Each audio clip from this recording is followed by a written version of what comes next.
Hey guys, this is Neeraj and you're watching Qtrix 2.0। स्वागत है आप सभी का उत्तराखंड डीएलएड प्रवेश परीक्षा 2024। तो चलिए शुरू करते हैं आज की क्लास।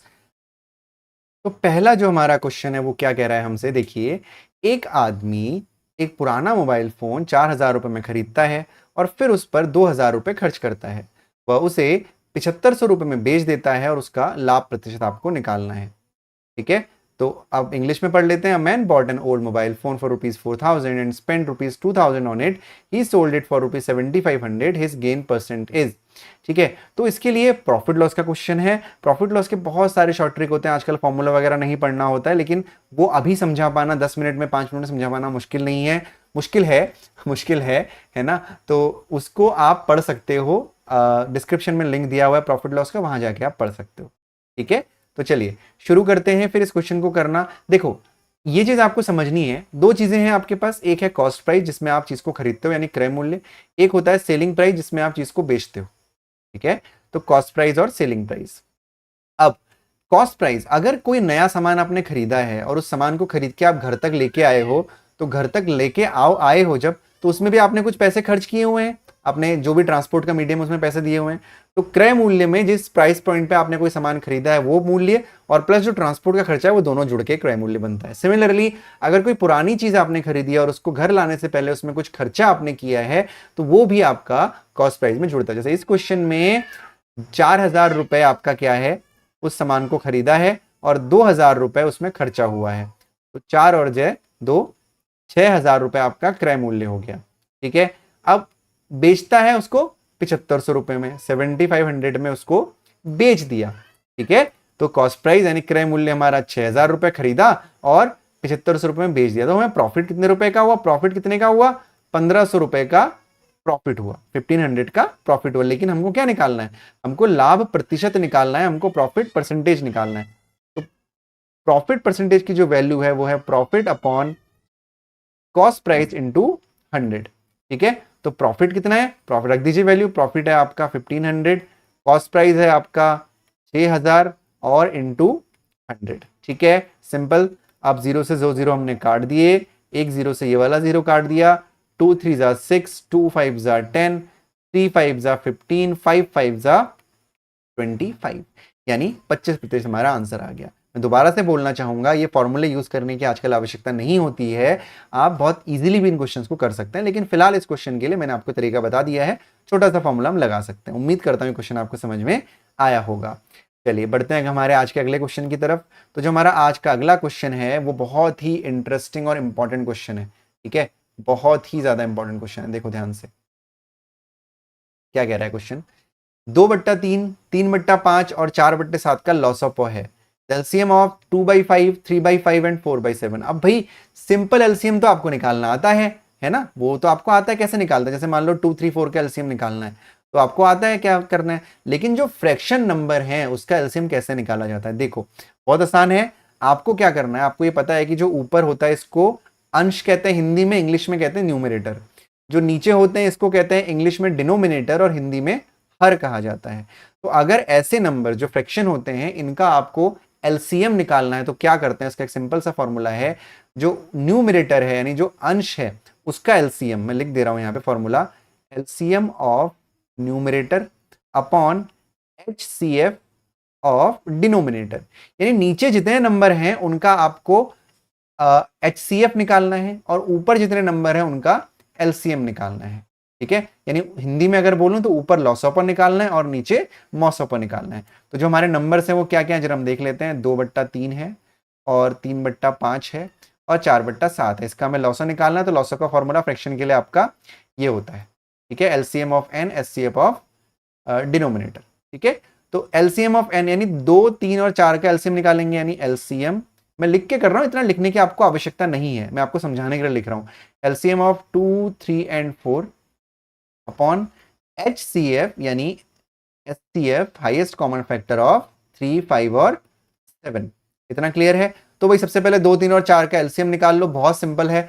तीनों को आपस में आपको मल्टीप्लाई करने की आवश्यकता नहीं है। अगर आप निकालना चाहते हो तो एलसीएम बहुत इजीली निकाल सकते हो। इसका एलसीएम 12 होगा, आपको आना चाहिए कैसे निकालते हैं ये मैं आपको ऐसे निकाल लो यार। चलो ये भी बता देता हूँ। 2, 3, 4, 2 1 कम 2, 3 और 2। ठीक है, फिर आ गया 3 और फिर आ गया 2। तो 3 से और 2 से, यानी 3 2 6 और 2 12 इसका एलसीएम हो गया। इतना क्लियर है? तो 12 इसका एलसीएम हो गया। अब 357 का एचसीएफ कैसे निकलेगा, ये हमारे सामने एक बहुत बड़ा सवाल है। बहुत छोटा सा सवाल है, बड़ा भी है छोटा भी है। अगर आपको आता है तो बहुत छोटा है, अगर नहीं आता तो बड़ा है। तो 357 का एचसीएफ कैसे निकलेगा? सबसे पहले 3 से डिवाइड करेंगे हम 5 को, छोटे नंबर्स को लेते हैं। तो 3 से जब हम 5 को डिवाइड करते हैं, 3 1 जा 3 और नीचे आता है आपका 1। मतलब पहले 3 और 5 का एचसीएफ निकालो, जो नंबर आएगा उससे 7 का एचसीएफ निकालो। 1 आया, 1 से 3 को डिवाइड करेंगे, यानी 1 से फिर इसको डिवाइड करेंगे तो 1, ये हो जाएगा 3। तो ये हो जाएगा एचसीएफ 1, यानी 3 और 5 का जो एचसीएफ आया वो 1 आया। एचसीएफ निकालना आपको आता ही होगा, है ना। 3 से 5 को मतलब छोटे नंबर का ले लिया और 1 कर दिया, ठीक है, 1 हो गया। अब 1 और 7 का एचसीएफ, अगर किसी एक नंबर को आपको 1 के साथ उसका एचसीएफ निकालना है, हाईएस्ट कॉमन फैक्टर निकालना है, तो 1 ही उसका आंसर होता है।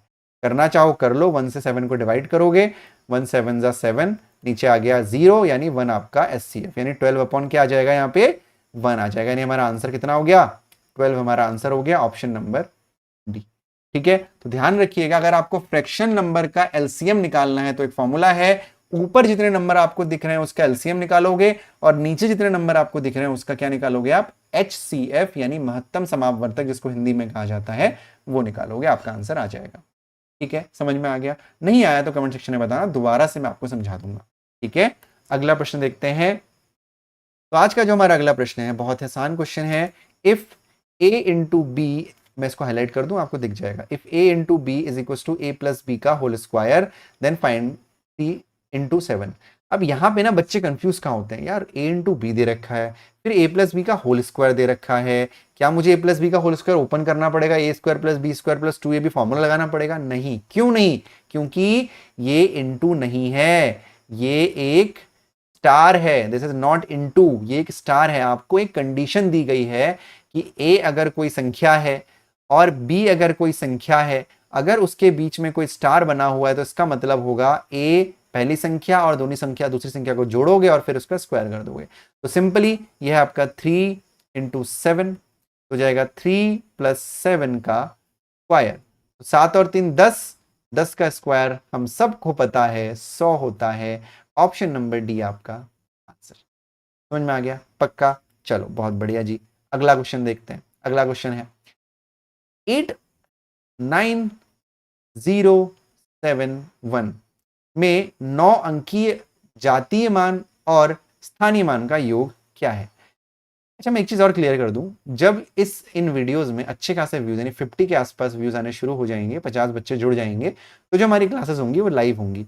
मुझे रिकॉर्डेड क्लास पढ़ाने का बिल्कुल एक्सपीरियंस नहीं है, क्योंकि मैं लाइव पढ़ाता हूँ। अकेडमी पे भी कम से कम 1000 क्लासेस पढ़ा चुका हूँ, क्यूट्रिक्स पे जो लाइव क्लासेस चलती हैं वो भी 1000 से ऊपर हो चुकी हैं। रिकॉर्ड करना मेरे लिए भी उतना डिफिकल्ट है, लेकिन टीम ने मुझसे कहा कि नहीं आप सर रिकॉर्ड करिए, क्योंकि अभी बच्चे हमारे पास नहीं है, जब बच्चे आपके पास आएंगे तो आप लाइव कर लीजिएगा।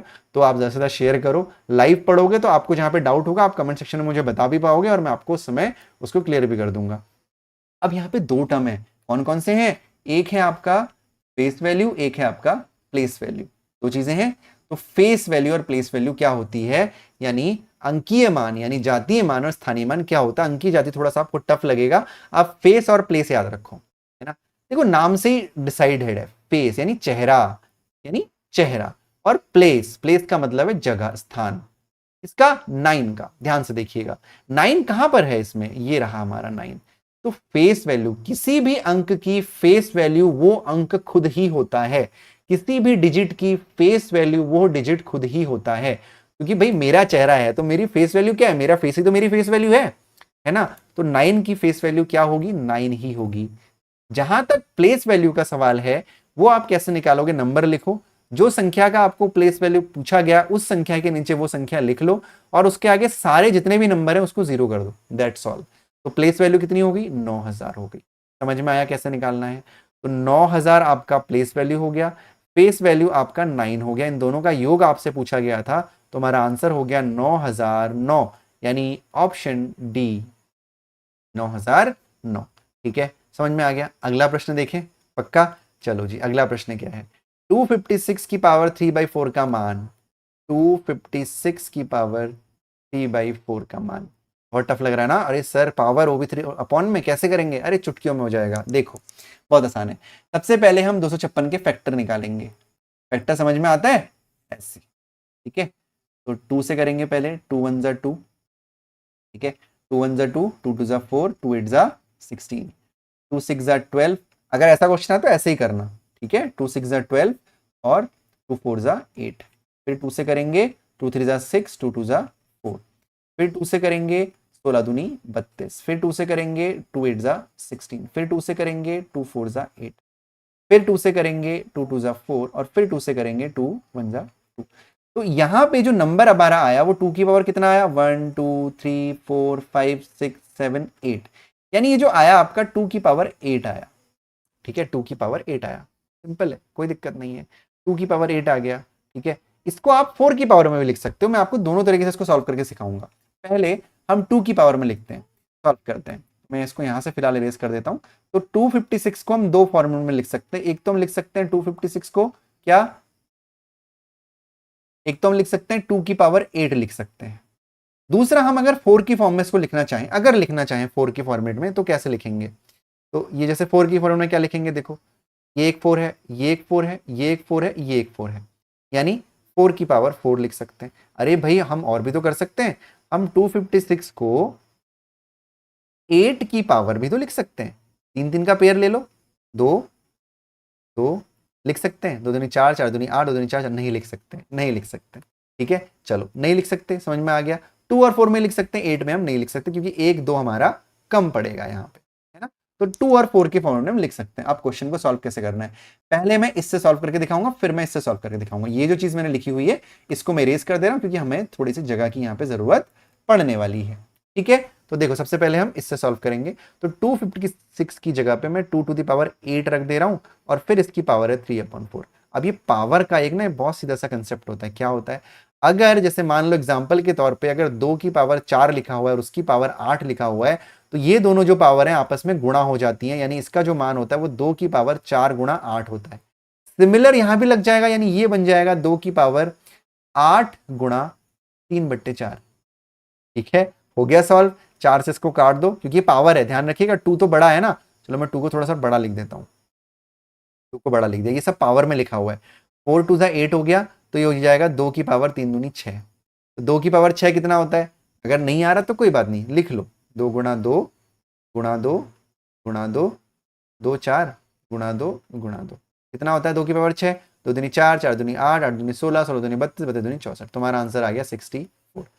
तो एक तो हमने ये किया 2 की पावर में, अब एक हम 4 की पावर में भी करके आपको दिखाते हैं। यहाँ पे करता हूँ मैं, ठीक है, यहाँ पे कर देता हूँ। तो 4 की पावर 4, 256 को हम 4 की पावर 4 लिख सकते हैं और इसकी पावर हो जाएगा 3/4। तो फिर से वही 4 की पावर 4 इंटू 3/4, 4 से 4 कट गया, रिजल्ट हमारा क्या आ गया 4 की पावर क्यूब, यानी 4 गुणा 4 गुणा 4, 4 चक्को 16, 16 चक्को 64। आंसर हर केस में सेम आएगा, दैट इज 64।